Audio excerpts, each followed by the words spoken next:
if you don't like living with Mom and my sister, you can sleep in the yard. Michael, grinning with an evil look, seemed to say, you can't really do that, can you? For him, I was just a convenient wife, and mocking me like this was his hobby. But I couldn't take it anymore. Then I'll start sleeping outside from today on.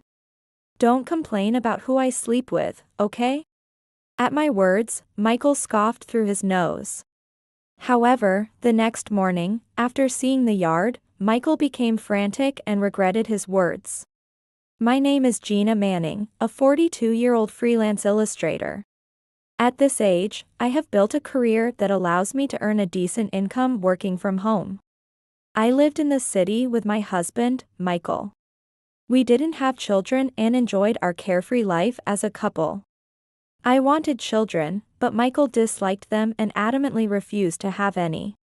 However, Dorothy, my mother-in-law, wouldn't try to understand our situation. A daughter-in-law who doesn't give birth is useless. In the old days, you wouldn't be able to complain even if you were divorced. Every time we visited my in-laws, Dorothy would taunt us with a nasty smirk. Hillary, my sister-in-law, was just like her mother, also very sarcastic. A freelance illustrator? That's just an extension of child's play, isn't it? Getting paid for doodling, how enviable. But you don't really earn much, and you're just leeching off my brother. After all, you only finished high school. What a difference from someone who graduated from college like me. Unaware of how much I actually earned, she would say such things nonchalantly. For the record, my salary was about the same as Michael's, who worked as a full-time employee. During busy periods, I earned even more than him. Unbeknownst to Hillary, who looked down on me for my educational background. She herself was not employed permanently. She claimed she could become a regular employee anytime she decided to get serious. But at 35 years old, I thought it was high time she did. The only decent person was my father-in-law, who always defended me when the two taunted me. Gina is a precious daughter from another family. Don't say such rude things to someone who has come to our family as a bride. His words would quiet them down for a while. However, not liking that he took my side, they secretly continued their harassment afterwards. It was a vicious cycle, but I was saved by the presence of my father-in-law. One good thing was that my in-laws lived far away, accessible only by train, so we didn't meet often. I usually shrugged off their taunts. Then one day, while I was working at home. What, your father has passed away? I received a sudden call from Michael during work, informing me of this shocking news. It seemed that his illness had progressed without my knowledge. With the funeral preparations and other tasks, I had no time to mourn as the days were hectic. I couldn't return home for a while because my mother-in-law and Hillary left all the troublesome matters to me. I was exhausted by the amount of paperwork and procedures that had to be dealt with in just a few days. After managing to send off my father-in-law, I thought I could finally settle down and mourn. Only Mom and my sister are left in that house. I'm worried about the two, so we're moving back to my hometown. What? You're springing this on me all of a sudden. What about my job? Then, Michael, puffing out his chest as if proud, dropped a bombshell. Don't worry, a classmate of mine runs a company back home and he agreed to hire me. Everything is already settled. You work from home, so it doesn't matter where you live, right? There's no problem, so relax. Michael had made all these arrangements without my knowledge. Then, ignoring my reluctance, he proceeded with the moving preparations. Reluctantly, I too started preparing for the move. At first, Michael insisted on living with his parents. But I firmly refused and decided to stay in this house. Eventually, we signed a lease for an apartment a bit away from his parents' house. And started a new life there. However, after moving, my mother-in-law and Hillary, having nothing better to do, came to our house frequently and interfered with my work. They weren't working, so it seemed they had too much free time on their hands. I hinted several times that their frequent visits were inconvenient, but my hints were too subtle to be understood. Almost every day, the two would come over and do as they pleased. The stress didn't end there. When people in the neighborhood saw me, they would whisper to each other. "People from the city stand out, don't they? Gina, it's you. You need to make an effort to blend in." When I discussed this with Michael, Dorothy and Hillary made snide remarks in his presence. Am I really sticking out? Between the stress from my mother-in-law and sister-in-law, and the absence of any allies in my surroundings, I sighed heavily, regretting the decision to move to this rural area. That day, without any particular need, Hillary and my mother-in-law came to the apartment again. "Is there no candy in this house?" What an inconsiderate daughter-in-law. "We are guests, you know. It's normal to have some prepared." While rummaging through the cabinets and complaining, my mother-in-law was an unwelcome guest, to say the least. I sighed inwardly. Hillary sat down in a rude posture and said to me, "Hey, Gina, give me some money." "What?" "I'm going to the city to hang out. I'm meeting up with a friend there and we're going to a theme park. So, I need travel money." Unabashedly asking for money, I was dumbfounded and retorted, "How about getting a serious job and earning your own money? Then you'd have more money to spend freely." At my words, Hillary exploded. She stood up from her chair abruptly and banged on the table, yelling at me. "You're trying to lecture me. Someone like you, a mere high school grad, lecturing me. A college grad is a million years too early. Know your place." Upon hearing this, Dorothy, who was listening, let out an exaggerated sigh. Exactly, Hillary is right. Honestly, the audacity of a daughter-in-law acting so high and mighty. After all, the money you're hesitating to give is earned by our son, isn't it? It's not your money, yet you dare to act so high and mighty? Dorothy puffed out her chest as if she had spoken a great truth. Apparently, the two of them knew nothing. Michael had just switched jobs to a company run by a classmate in his hometown, and was making less than before. As a result, the allowance Hillary was demanding would have to come out of my wallet. But explaining this to them would likely fall on deaf ears. "I'm sorry, I'm busy, so please go home now." I somehow managed to drive the two of them out after they continued to grumble and complain. As I watched them leave noisily, the door to the next room opened, and a neighbor with a troubled look emerged. "Could you please keep it down a bit? It's quite loud." Ah. "I'm so sorry. It wasn't me who was being noisy, but I had inadvertently caused trouble for my neighbor. I had been trying to live quietly up until now." I sighed deeply once again. A few hours later, I reported the day's events to Michael when he returned home. "There are neighbor issues since it's an apartment, right?" "No, that's not the problem." I was about to ask him to speak to the two of them, but Michael cut me off with a beaming smile and said something unbelievable. "I've been thinking this place is too cramped." "You think so too, right?" "Well, that's why I bought a house with a yard."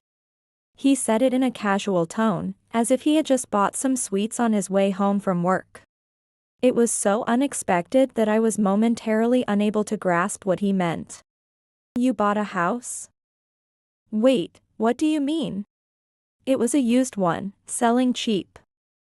I managed to buy it with my savings." I then pressed Michael on why he had made such a major purchase without consulting me, saying it's normal to discuss such things before buying. However, it seemed to have no effect on Michael. He was ecstatic about owning our home and brushed off my lectures. I was dumbfounded and almost lost my mind, but what was done was done. As Michael said, the apartment felt cramped, so living in a house would be okay, I convinced myself. A few days later, we moved from the apartment to the house we had bought. However, we were greeted by Dorothy and Hillary, who were also moving in. What's going on? When I asked Michael in a trembling voice, he replied nonchalantly. Oh, didn't I tell you? They'll be living here too. The old house has gotten old, so we're going to demolish it and sell the land. I've already signed the construction contract and started the land sale process. Wait, why didn't you tell me? As I felt dizzy with the unbelievable reality before me, Michael spoke in a light tone. Well then, I'll tell you now. Mom and my sister will live with us. If you don't like it, sleep in the yard. Michael grinned nastily, seeming to say, you can't really do that, can you? At that moment, something inside me snapped. Then I'll start sleeping outside from today on. Don't complain about who I sleep with, okay? As if I would complain. Do whatever you want. As we argued, the two of them watched, laughing joyously. Yay! Now that the nuisance is gone, we can use the house more freely. Why don't you just go back to your parents' house? Ignoring their mocking laughter, I moved my belongings to the yard. Then I made a call to prepare for sleeping outside. The next day. I slept well. I stretched mightily in the yard of the house Michael had bought. It felt like I had slept well for the first time in a while. After I moved my belongings outside, Michael spitefully closed all the curtains of the house. So, he didn't seem to know I was actually in the yard. However, he couldn't keep the curtains closed forever. Morning came, and Michael opened the house curtains. Seeing the yard, Michael's face showed shock. What is that? Well, you said not to complain about who I sleep with, right? Michael, with trembling hands, pointed at my side and exclaimed. Even so, who brings such a big dog into our yard? My pet dog, called it the big dog, wagged its tail in response. This dog is a Rottweiler from my parents' house. Rottweilers are classified as giant breeds. Then, I set up a huge tent I had brought from my parents' house in the yard. And spent the night there with my dog. Later, I explained the situation to my mother over the phone and borrowed the tent. And my dog to spend the night here. It was a perfect opportunity since the yard was spacious enough for tent camping. And my large dog could enjoy the space freely. My dog loves being outdoors, so as I expected, it was very cheerful yesterday. I too had a fun night and was in a good mood this morning. However, Michael was pale and clearly not pleased. That's your family's dog, right? Take it back to your parents' house right now. Yes, Michael is terribly afraid of large dogs. Bringing my dog was also a form of payback for Michael. Michael apparently was chased by a large dog as a child, and since then, even the sight of one scares him. This has led to my brother having to take our family dog away whenever my parents visit. But let's set that story aside for now. Upon hearing Michael's scream, Dorothy and Hillary sleepily rubbed their eyes and came out to the yard. What's all the yelling about this early, Michael? Ah! Why is there a dog in our house? The two of them cried out pitifully. They too are not fond of dogs, and they grimaced just hearing that my family had a large dog. Now with the dog suddenly in front of them, they were clearly flustered. Together with Michael, they became nearly hysterical, demanding that the dog leave the house. What are you thinking? This is why I hate low-educated high school grads. It's unbelievable, really the worst. I never thought I had such a crazy daughter-in-law. Who does this kind of thing? They are right. What are you thinking? Have you finally lost your mind? While I remained silent, the three of them continued to berate me. It's noisy this morning, isn't it? You think so too, right? As I petted my dog, it wagged its tail vigorously.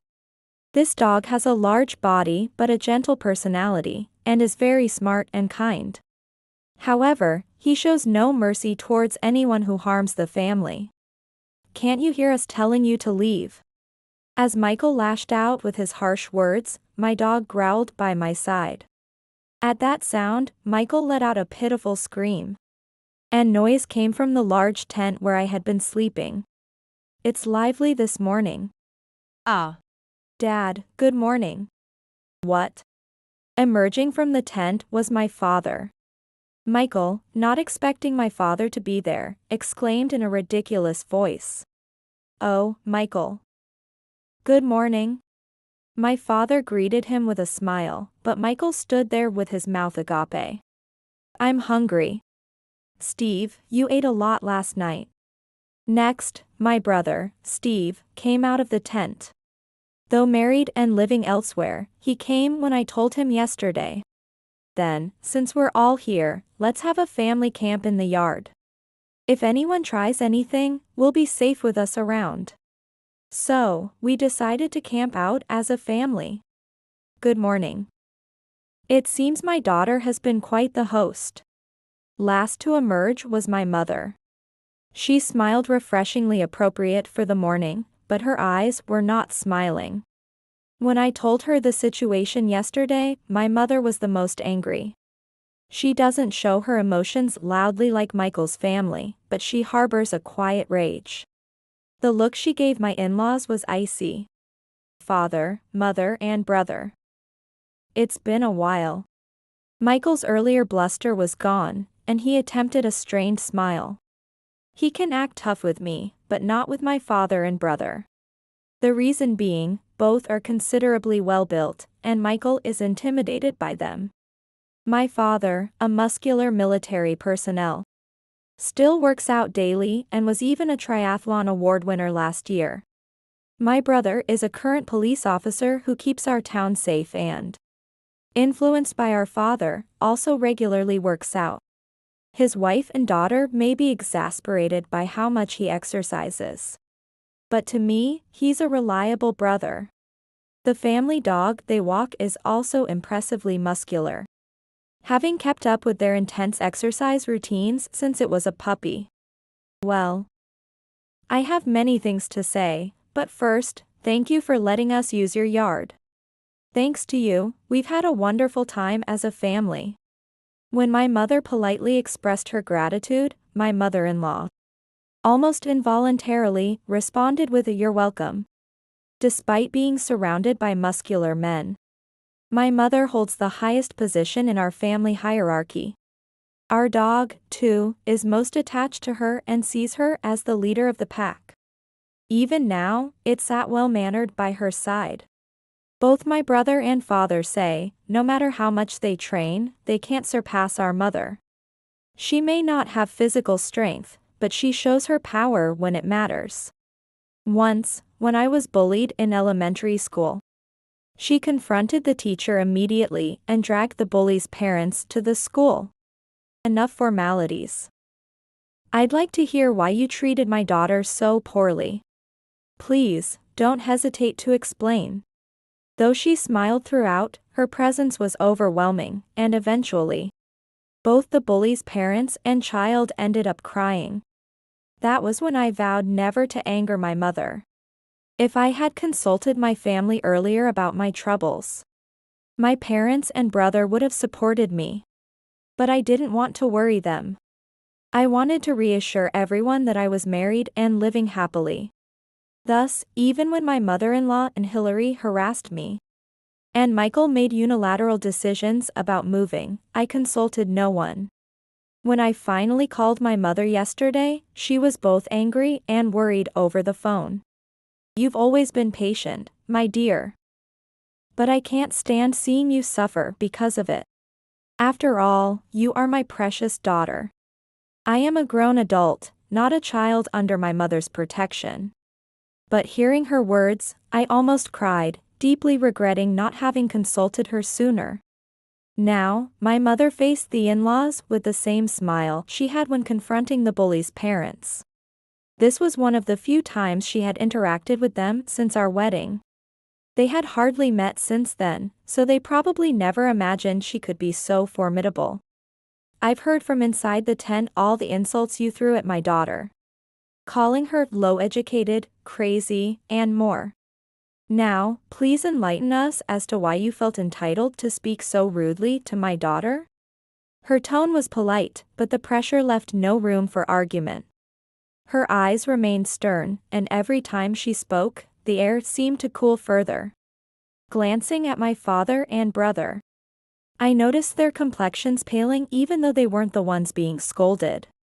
Our family dog, too, seemed intimidated, looking nervously at my mother. The in-laws, on the other hand, were all ghostly pale, facing the brunt of my mother's anger directly. No, Mother, it's not like that. Gina and I were just having a small argument. Oh? A small argument, you say? Michael scrambled to explain.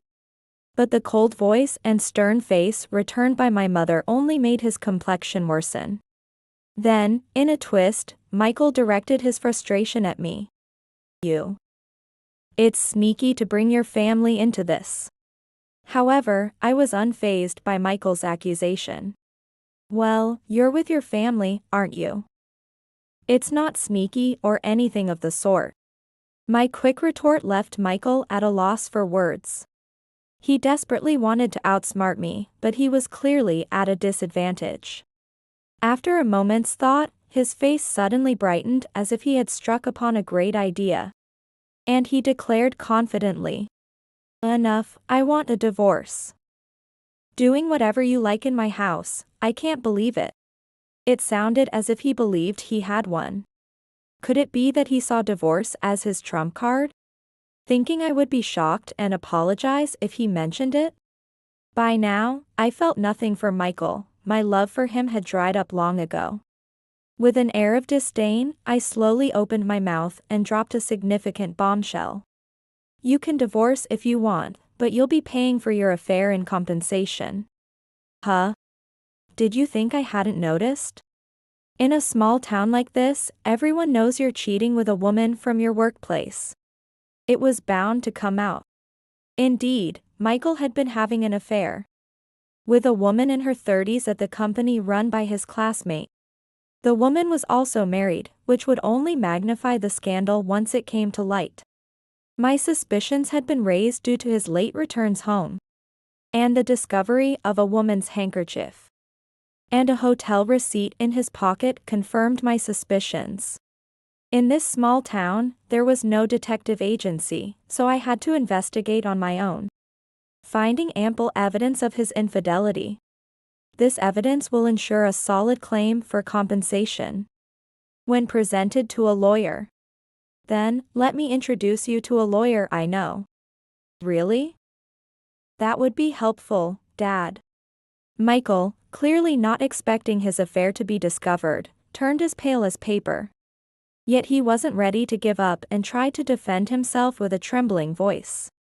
It's your fault. You're always busy with work, and you never pay attention to me. My brother immediately countered this argument. My wife works full-time too, but not paying attention is no excuse for infidelity. What a selfish reason. Disgusted, my brother looked at Michael. Being a married man himself, he couldn't understand Michael's reasoning at all. He's right. You're the one without any prospects. Which is why my daughter has to work so hard. If you were a dependable husband, none of this would have happened. My father quickly supported this, attacking Michael further, with reasonable arguments coming from both sides. Michael could only move his mouth without forming words. His mother and sister tried to defend him. It's your daughter who is to blame, obviously. We'll hire a lawyer and claim compensation too. That's right. Even if she works hard, her job isn't anything special. My mother countered their words without hesitation. Feel free to hire a lawyer. But it's absurd for someone who cheated to claim compensation. I pity any lawyer who takes on such a case. Do you even understand basic social norms? Taken aback by my mother's sharp words, Dorothy involuntarily stepped back. and Hillary, do you know how much my daughter earns? Just search her name, and you'll see she works with reputable companies. And you speak so grandly, aren't you too old to be living off your brother and his wife? Isn't that shameful? Hillary blushed deeply the moment she understood my mother's words. How can you say such horrible things to my family? Michael glared at us, struggling to contain his anger as he watched his mother and sister being thoroughly rebuked by my mother. Though my mother was only speaking the truth, Michael disliked it intensely. Facing him, I sighed deeply before speaking. Honestly, why did I ever marry someone like this? I'm astounded at my own lack of judgment. What did you say? Have you forgotten what you've done to me? Convenient memory you have. And those two, they've been worse to me than my family ever was. Calling me a lowlife high school grad, a useless wife because I can't have children. Since moving here, you've treated me like a convenient servant. Compared to them, don't you think my family is quite reasonable? I let out all the frustrations I had been holding back. Until now, I hadn't wanted to worry about my real family, enduring everything silently. But there was no need for silence anymore. Let's divorce, Michael. I'm done being exploited by you and your family. Wait, Gina. Let's calm down and talk this over. There's no need for further discussion. I want to sever ties with you as soon as possible. No amount of talking will make me forgive what you've done. You and your family should prepare for the consequences. With my final words, Michael collapsed. His mother and sister slumped their shoulders, drained of strength. We quickly began packing up to return to my family home. Well, I'll be going back to my parents' house now. I'll formalize the divorce and compensation claims later. Though I called out to Michael and his family, there was no response. I sighed softly, packed my belongings and the tent into the car, and left the in-laws' house behind. Later, I successfully divorced Michael. Having an experienced lawyer introduced by my father proved effective. The in-laws were always bold against me but thoroughly weak when faced with an authoritative third party. My demands for compensation were accepted just as I wished. However, Michael had just bought a house and had no savings left. He tried to borrow money from a classmate who had employed him. But this ended disastrously when his affair with a coworker came to light, infuriating his classmate. As punishment for disrupting workplace discipline, both Michael and his affair partner were fired. Desperately, Michael borrowed money from the only consumer finance company willing to lend to him to pay the compensation. However, this company was notoriously ruthless, and he struggled just to pay the interest.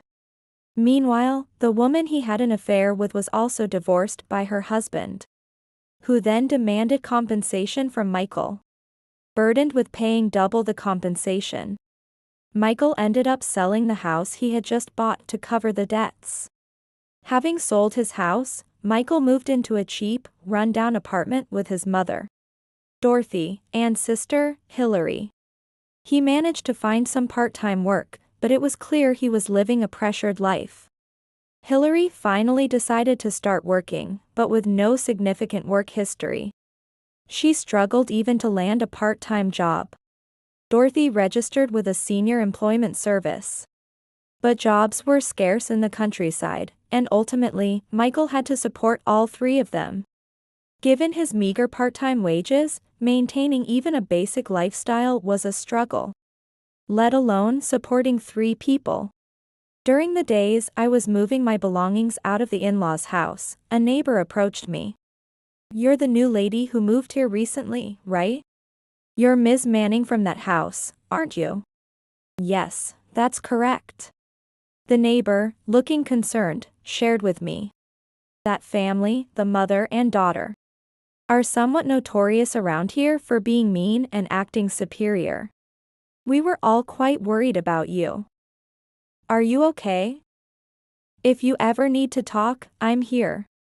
When I first moved here, I thought the locals were wary of me because I was an outsider. But it turned out they were just concerned for my well-being. Realizing this, I couldn't help but smile. I'm fine, thank you very much. When I told the neighbor about my divorce, she looked genuinely relieved and expressed her happiness for me. I felt a pang of guilt for ever thinking I shouldn't have moved to the countryside, and silently apologized in my mind as I left the in-laws' house for the last time. Without the burdens of Michael and his family, this place could have been lovely. After moving out and completing the divorce and compensation claims, all that remained was to wait for the installment payments of the compensation. However, on the last day of the compensation payment, Michael sent me a message. This is the final compensation payment. The purification is done, right? Let's start over. I had left Michael's contact unblocked until the payments were complete. But receiving such a creepy message made me deeply regret that decision. Start over? What kind of punishment game is that? Not for all the money in the world. Don't ever contact me again. If you try to get in touch, I will consult my lawyer. After sending that message, I immediately blocked Michael's contact. From then on, he had no further involvement in my life. After divorcing Michael, I returned to the city and began living a comfortable, self-sufficient life. I used some of the compensation to treat my supportive family to a fancy trip, creating a lifetime of happy memories. Freed from the need to care for Michael's family, I now had both the financial and emotional space to live freely. While I could dive back into work, I found I no longer needed to work desperately. My finances were stable without supporting the in-laws. With no obligations toward the in-laws, my finances were more relaxed. And after the failed marriage with Michael, I was open to finding a better relationship. In the city, being single in your 40s isn't uncommon. And there seem to be many opportunities for dating parties aimed at this age group. It would take some courage, but I was planning to attend one soon. Never again would I let myself be taken for granted. Remembering that I am the only one who can truly cherish myself, I looked forward to living a fulfilling life, enjoying every moment to come.